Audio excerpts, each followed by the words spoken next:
Hello, everybody.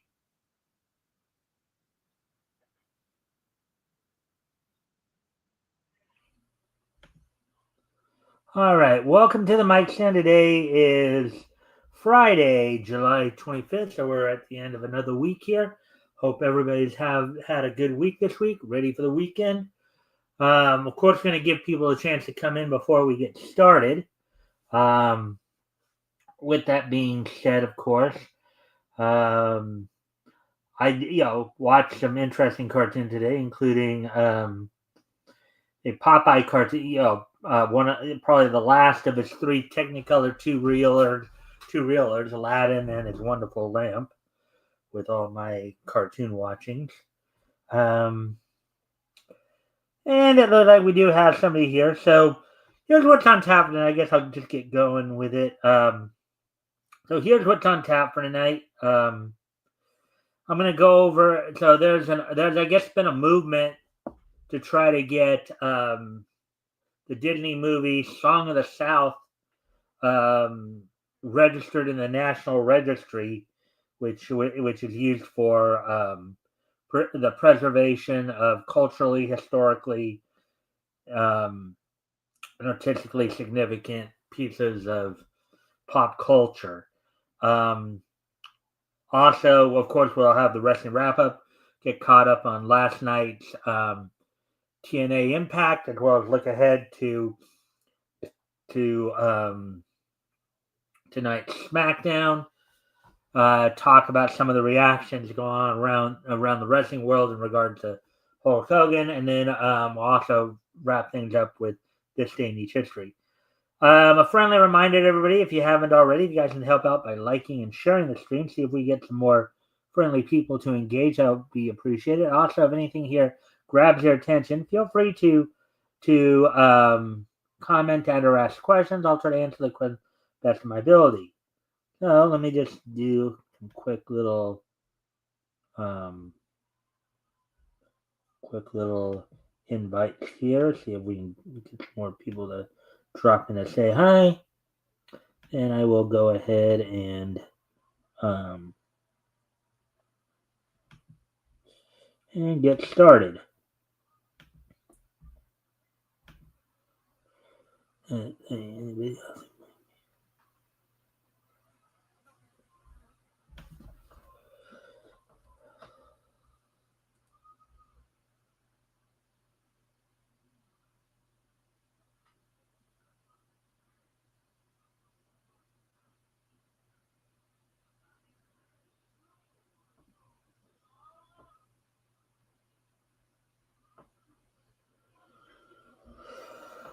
All right, anyways.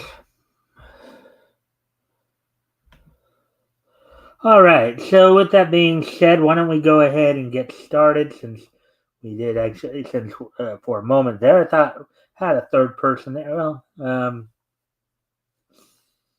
let's go ahead and get started then with tonight's material here.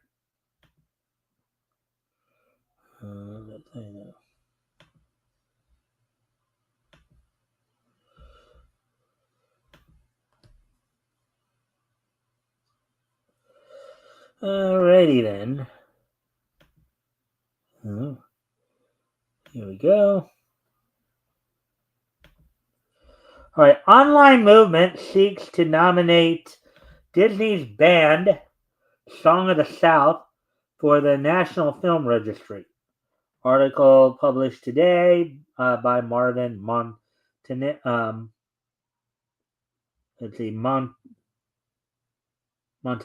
Okay, so let's see what's going on here.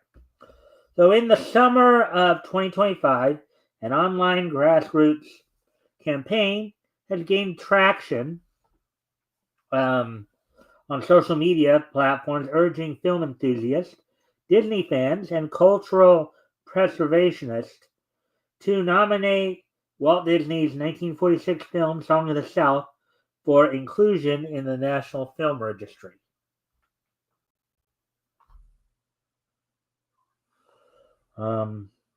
Led primarily by cartoonist and conservative commentator Ed McCrae, the movement emphasizes the film's historical, artistic, and cultural significance while pushing back against the what proponents call censorship by modern Disney.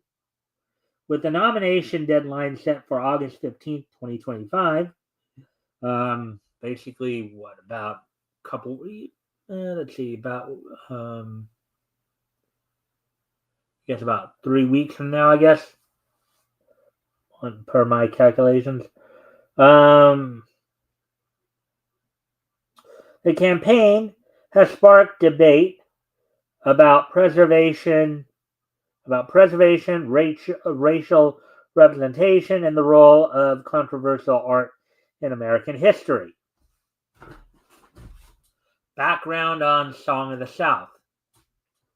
Released in 1946, Song of the South is a hybrid live-action and animated film based on the Uncle Remus stories by Joel Chandler Harris, which draw from African American folktales.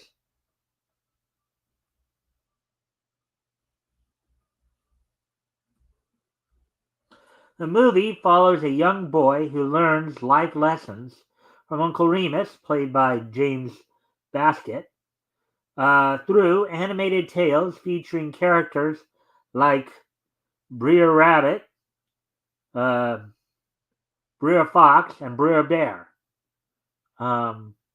It was a technical milestone for Disney, blending live-action footage with animation in innovative ways, and it introduced the Oscar-winning song Zippity-Doo-Dah.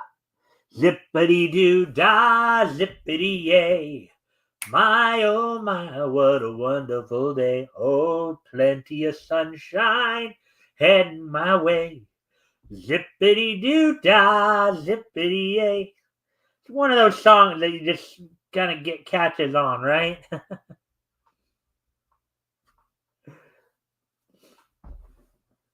However, the film has long been criticized for perpetuating stereotypes and idealizing post-Civil War plantation life. Upon release, it faced boycotts from groups like the NAACP, and Disney has not re-released it in the United States since 1986.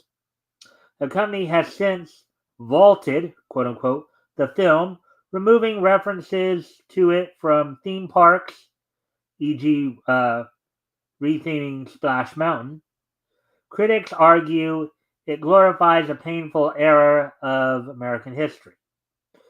Yeah, but it's kind of funny because one of the cartoons I was watching earlier today.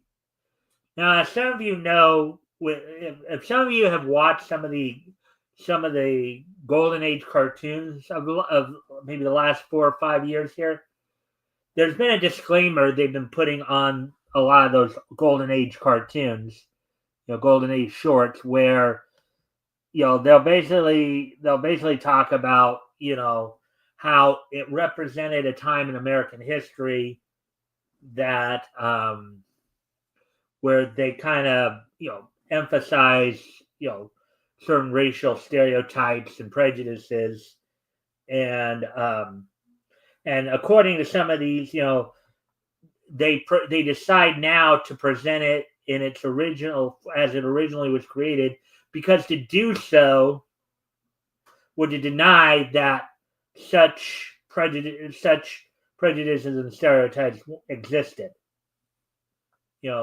Not being able to recognize just the growth that as a country we've made from those time periods. I mean, especially with how social media is today and all that, I don't believe that if you go back and watch these old cartoons and old movies with a lot of these old stereotypes in them, I don't think that's not going to make you racist. That's not going to start making you believe that, these stereotypes are true or anything like that. I think as a society we're a lot smarter than that.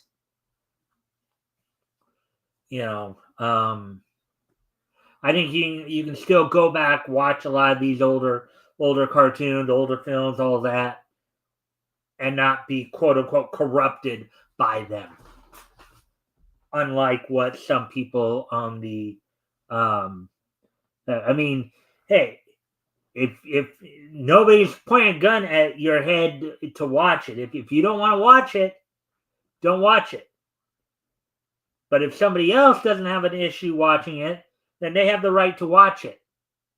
They have as much the right to watch, to consume certain forms of entertainment, just as much as you have the right not to consume it. So,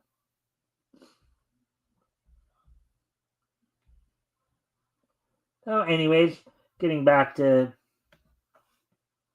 the article here. Many defenders contend that the film's alleged prejudice is overstated or misinterpreted, viewing it as a product of the time rather than intentional hate. Which is true. Which, if you really think about it, that is probably what it is a lot of times. It's not that people were intentionally hate it. It was that it was misinterpreted. It was a product of a time where it was considered, acceptable. It's not considered acceptable now, you know, and even though it was considered acceptable then, doesn't mean that it was right. I mean, my grandfather on my father's side, he used, he used the N word all the way up until his death, I believe. Now that wasn't because he hated black people. Okay, my grandfather was a World War II vet. So he was from a time when using the N word was considered acceptable. But that doesn't mean that he necessarily. I mean, he would even point, even if you pointed that out to him that it was considered, he'd just point out to you that, hey, they use it to each other as well. So, does that mean that I think we should all start going around using the N word? No, it doesn't. Okay. So, just in case anybody wants to, try to say something that I'm saying something that I'm not saying, let me just make clear that using racial epithets is wrong in any time period, even if in certain time periods it was considered acceptable. Just because something's acceptable within a society doesn't necessarily make it right.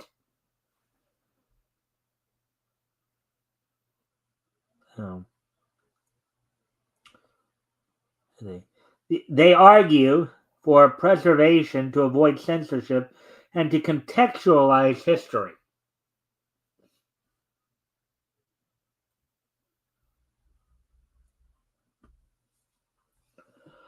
The story is set during Reconstruction, post 1865, not slavery, with Uncle Remus as a free sharecropper, not an enslaved person. Defenders, like those on songofthesouth.net, note this distinction, arguing that the film shows interracial harmony and Uncle Remus as a mentor who outsmarts white characters subtly. YouTube personality Lorena Creole has been one of the loudest voices pushing back against that narrative. Last year, she sat down with That Park Place to explain why she feels the film isn't problematic at all.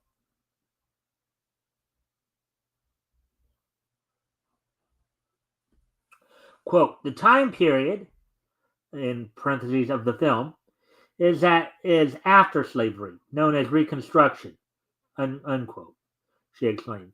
Quote, in this time period, enslaved black people, along with black people who were never slaves, poor white people, and white planter class people had to relearn how to live together in society under new rules. Unquote.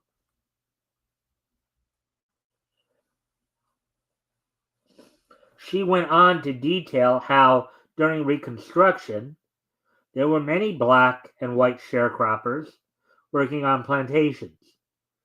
In Song of the South, there's even a white family of sharecroppers shown. Quote, according to my Jim Crow South raised grandparents, it wasn't uncommon for both poor black and white people to live together in relative peace, unquote, she said. Quote, the speech patterns in Song of the South are the same speech patterns my grandparents spoke in. Many people of that day had just a grade school education, and it showed in their speech, regardless of race, unquote.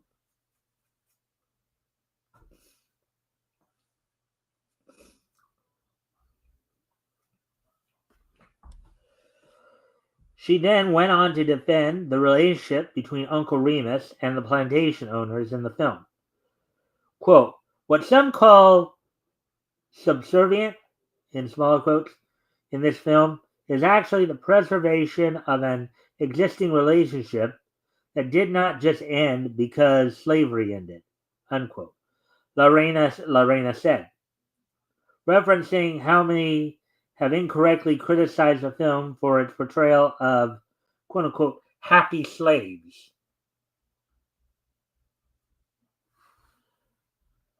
In other words, what she's saying there is that these people were accustomed to one way of life for so long that when the rules changed and they weren't necessarily bound by those old rules, they couldn't just change like they couldn't just snap and all of a sudden they change on turn on a dime.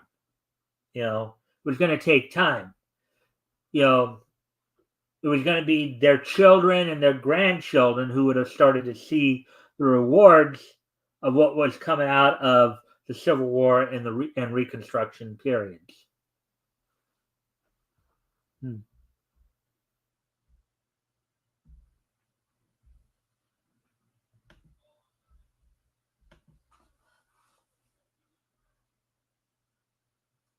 Despite this, Song of the South remains a touchstone in Disney lore, influencing attractions and merchandise for decades. Its absence from official channels had only fueled underground interest, with bootleg copies circulating online. The rise of the nomination movement. The current push to nominate Song of the South for the National Film Registry, a list maintained by the Library of Congress to preserve films of, quote, cultural, historic, or aesthetic significance, unquote, began gaining visibility in May 2025 with McRae's viral X thread.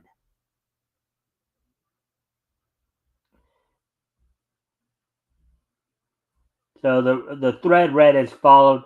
This thread is about how to nominate the purged 1946 film Walt Disney's Song of the South to the National Film Registry. The deadline is August 15th. The form is the next comment. You need reasons why it should be on the registry, and this thread will give you several. Now, mind you, I don't think I've ever actually watched Song of the South, but I have heard the song, right? Zippity doo dah, zippity. I've heard that several times over the years. That's why I was able to sing it. I don't know how or why I did that, but McRae, who described himself as a, quote, Christian conservative cartoonist targeted by the left, unquote, has been a vocal advocate for, quote, freeing Uncle Remus, unquote, and, quote, rediscovering Walt Disney, unquote, through hashtags. This thread provides step-by-step instructions for nomination via Library of Congress's online forum and outlines reasons for inclusion. The movement isn't new. Efforts to nominate the film date back to at least 2011, with individuals reportedly submitting it without success. In 2022, songofthesouth.net encouraged nominations, noting the August 15th deadline. A Change.org position launched in 2023 calls for its preservation to ensure, quote, diverse perspectives are represented within our cultural record while representing freedom of expression, unquote.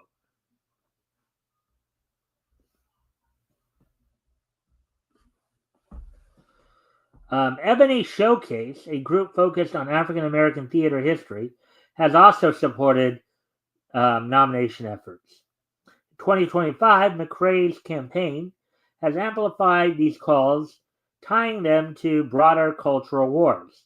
He frequently reposts his thread, tagging influencers like actor James Woods and podcasters, framing the nomination as a stand against the Disney company's supposed censorship and a way to honor Walt Disney's legacy.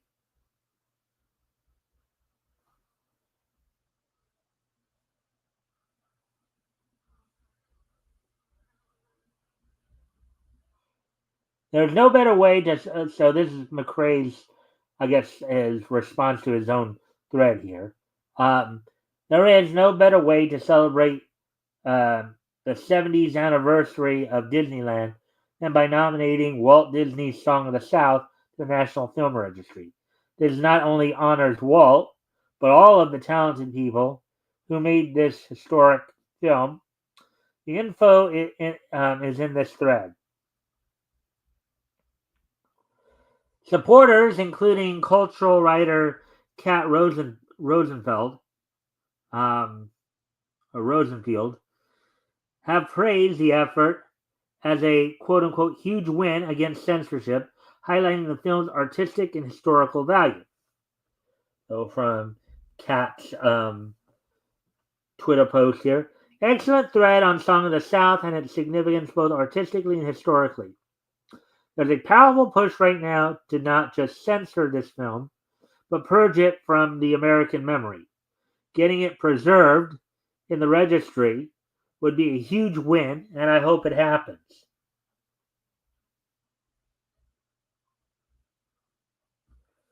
The campaign has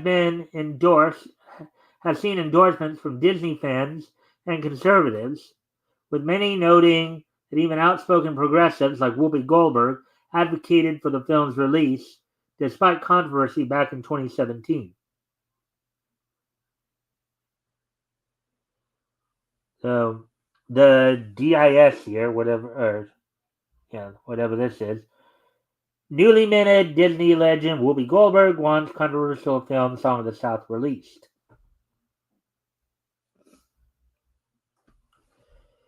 Imagineer Tony Baxter has also noted his box office success in the 1980s, re-releases and collaboration with the NAACP on related projects like Splash Mountain.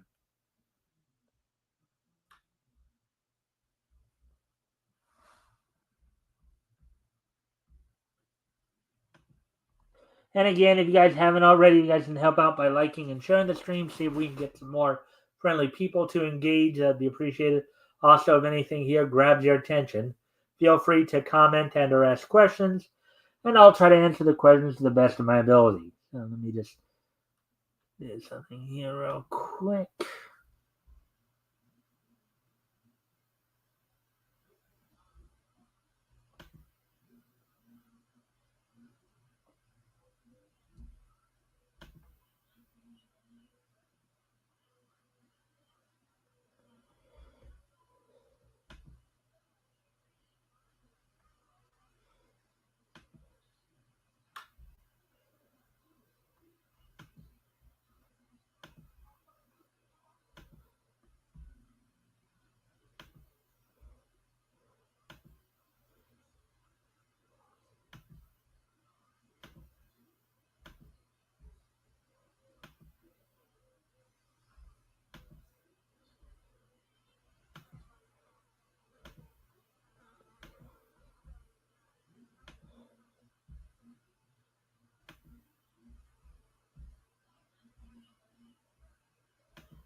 Right. So advocates argue that Song of the South meets the registry's criteria for cultural, historic, and aesthetic importance.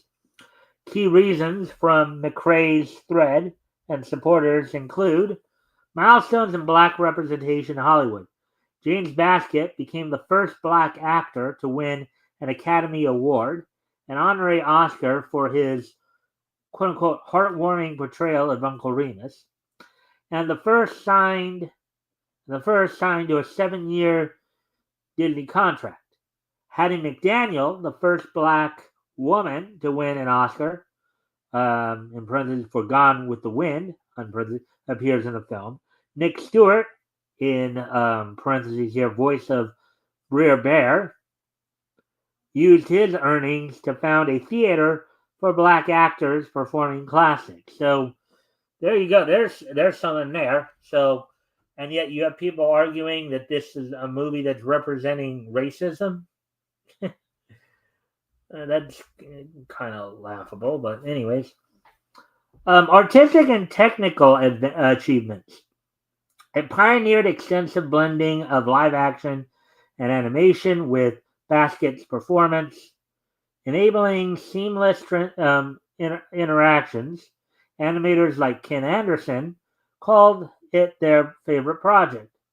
"Quote unquote, zippity doo dah, zippity doo dah."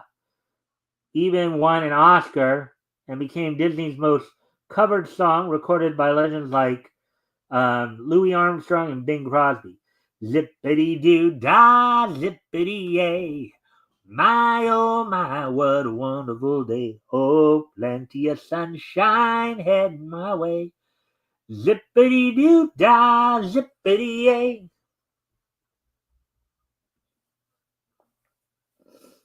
Walt Disney's personal legacy.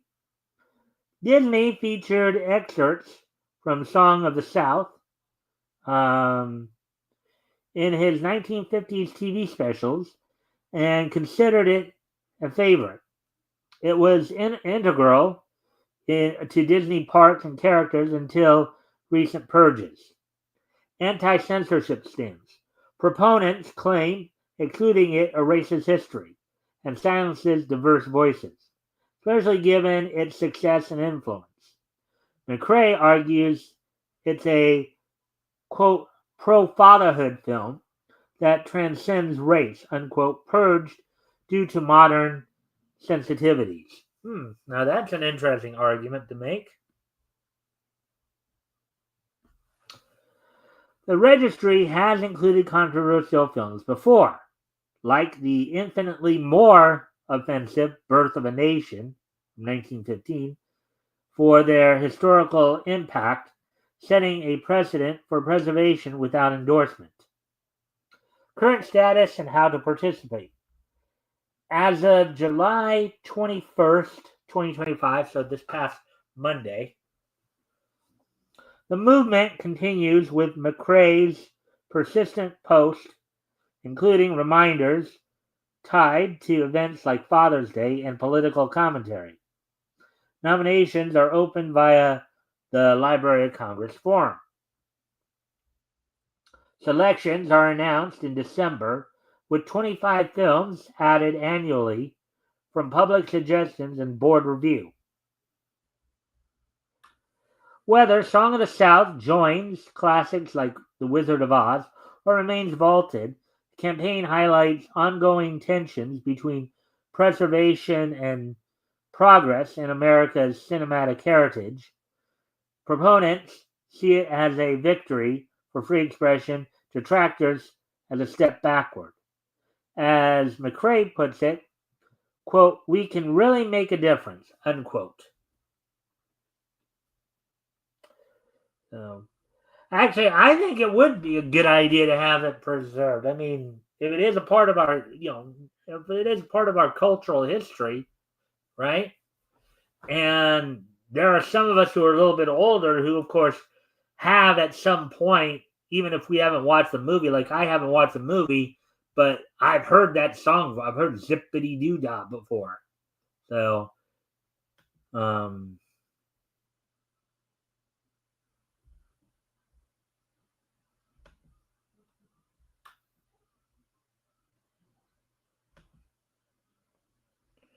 All right, so there we go with that.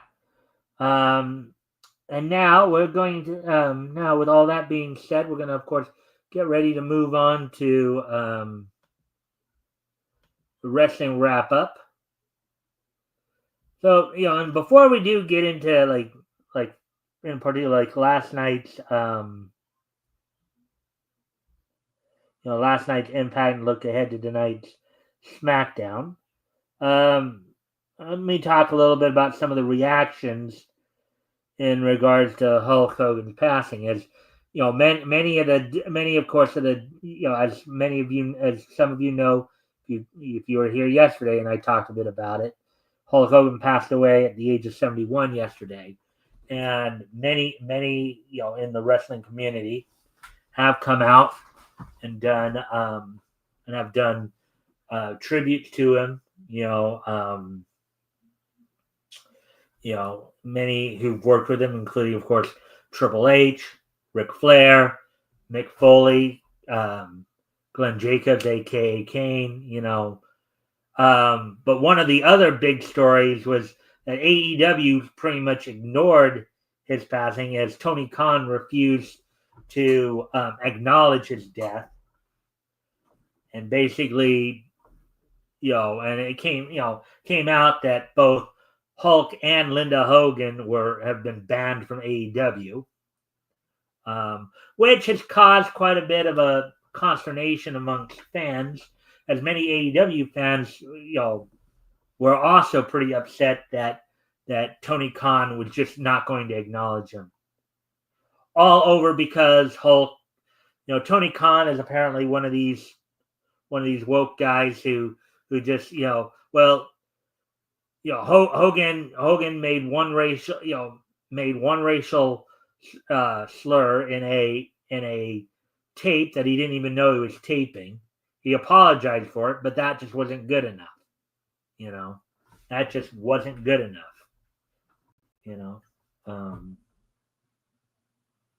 So, but Impact TNA did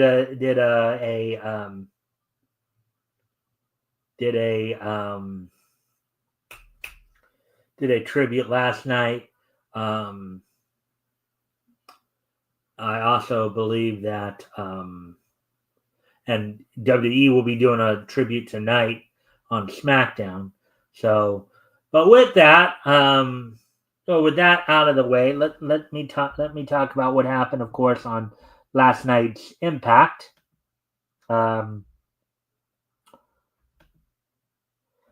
As last night's Impact was live from the Ryan Center in Kingston, Rhode Island, with Tom Hannafin and Matthew Rainwall on commentary on Access TV. The opening match saw a 6 knockout tag team match in which the inspiration of Cassie Lee and Jessie McKay teamed up with newly signed Mara Sade, the former Chikara Jackson of WNXT fame, teaming up together to defeat the Elegance brand of Ash, Heather, and M by Elegance, with, of course, personal concierge in their corner. Jake Sutton defeated Mance Warner in a one-on-one match via DQ at 6 minutes. Jason Hotch and John Schuyler of the Great Hands defeated Matt Cardona and Brian Myers, for the guys formerly known as the Impact, as the Major Players. And Mike Santana defeated Joe Hendry in a singles match, in a match that many called Joe Hendry basically passing the torch on to Mike Santana, as everybody moves forward.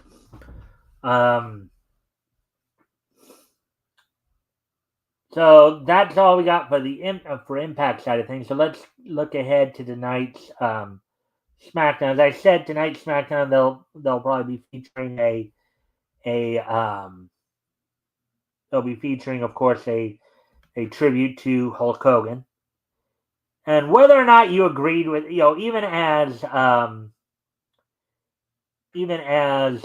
Chelsea Green in her statement regarding Hulk's passing, whether or not you agreed with him politically, you can't deny the fact that he did have a significant impact on the wrestling industry. A lot of the people who are making bank now have him and Vince McMahon to thank for that.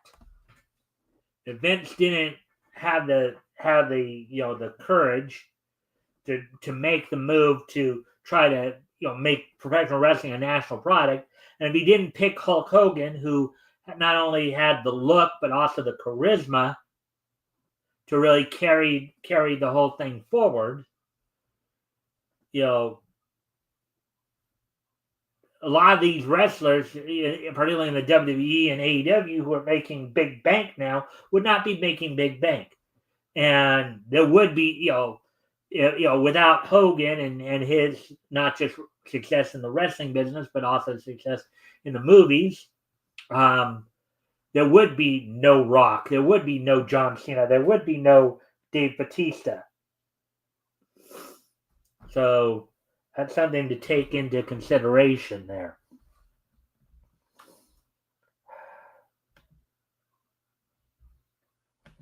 Anyways, I do need to step away from the computer for a moment, but I'm going to put some music on while I'm gone.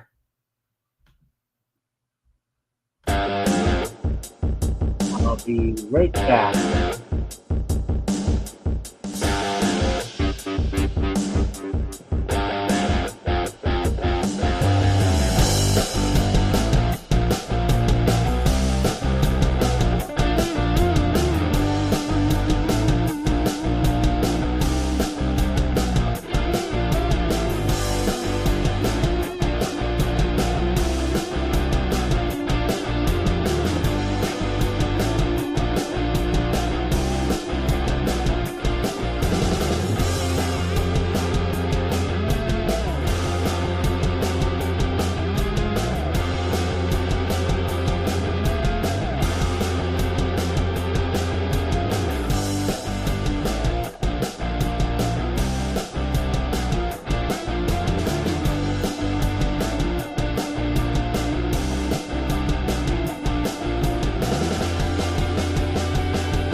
All right, sorry about that. Anyways, back now. So, anyways, we continue with and we look ahead to tonight's SmackDown.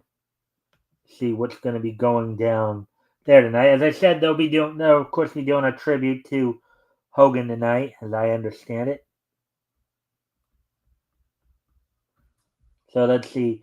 Tonight's SmackDown will be coming from the Rocket Arena in Cleveland, Ohio, on USA Network. There are a couple matches that are already signed.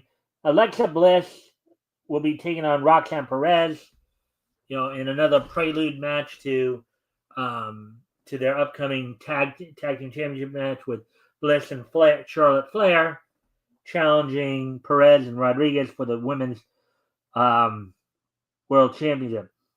And in a match for the WWE tag team titles tonight, Joe Gacy and Dexter Lumis of the White Six will be taking on Andrade and Ray Fennick. That'll be going on tonight. But anyways, if you guys didn't catch what I was talking about earlier, I was going over an article from That Park Place in regards to the Song of the South and how there's a movement to try to preserve it in the National Film Registry as a piece of cultural, historical, aesthetic significance in the pop culture world. So you guys can always go back and watch video again. Get all that. So, but anyway, so we're all caught up with the wrestling wrap up then. So now what we're gonna do is, with today being, of course,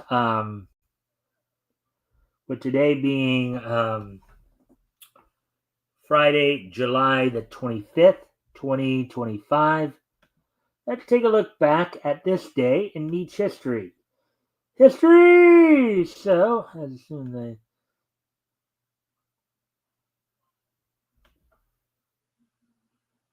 So first off, we're gonna head back to the year 2000, as on this date in the year 2000. Um,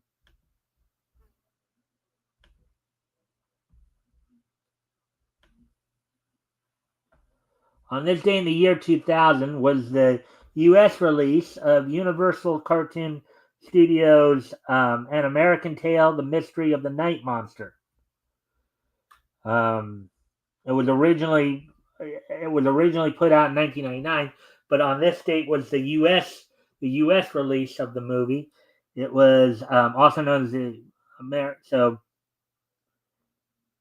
it is the second direct-to-video follow-up to An American Tale, and the fourth and final film of the series. So fourth and final film of the An American Tale film series.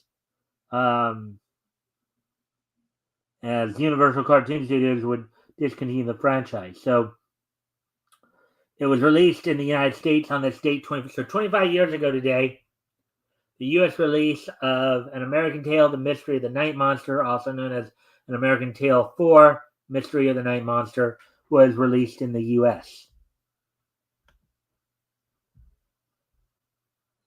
So with that, as we move ahead, and 2000 is just so nice that we're going to hit it twice.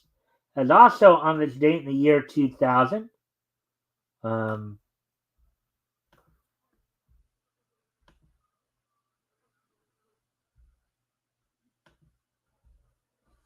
so Acta's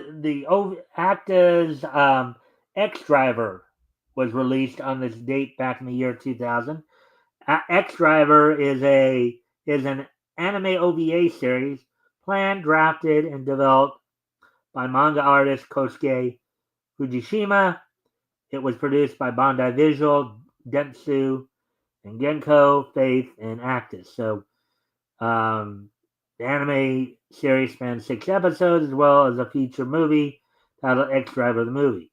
Complete anime series, including the movie, were broadcast on anime television network Animax across its respective networks around the world, in East Asia, Southeast Asia, South Asia, of the region. So, 25 years ago today, X Driver from Actus was released.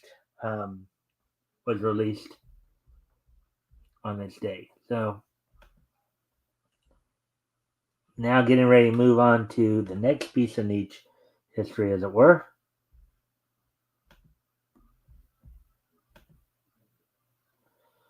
All right.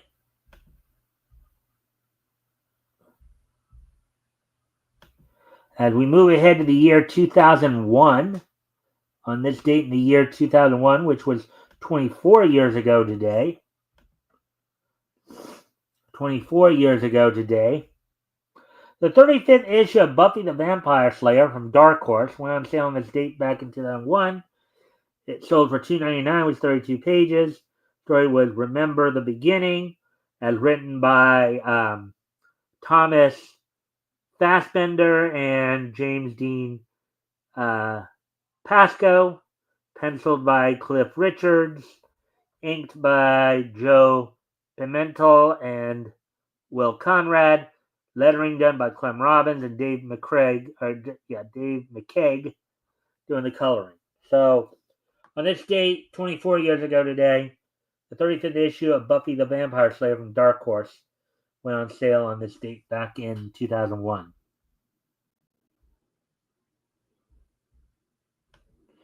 And finally, this cleared out. Finally, on this date in the year 2005,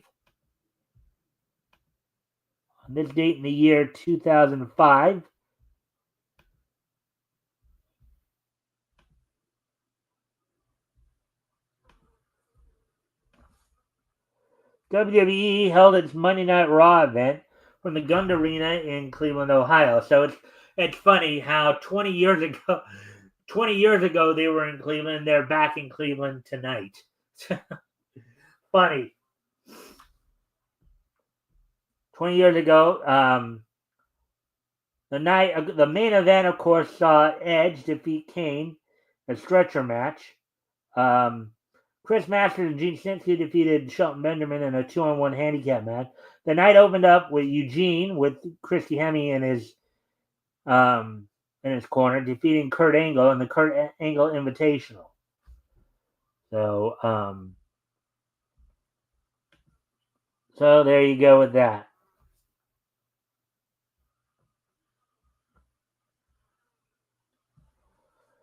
Huh. Now with that, I think hope everybody enjoyed the show.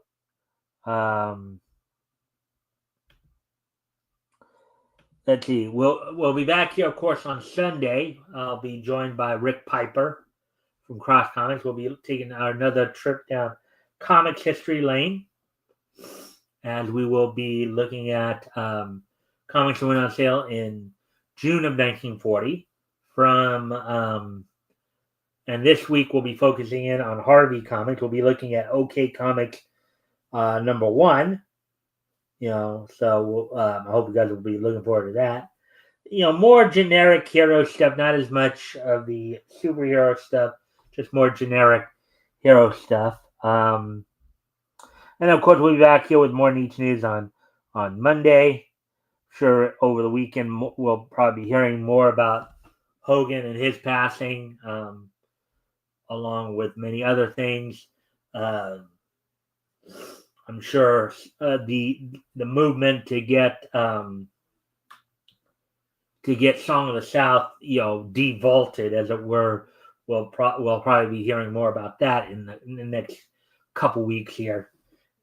So I believe it's 3 weeks from now when the deadline is to get the nominations in.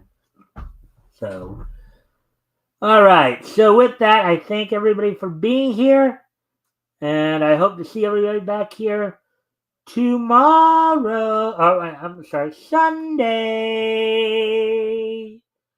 Bye.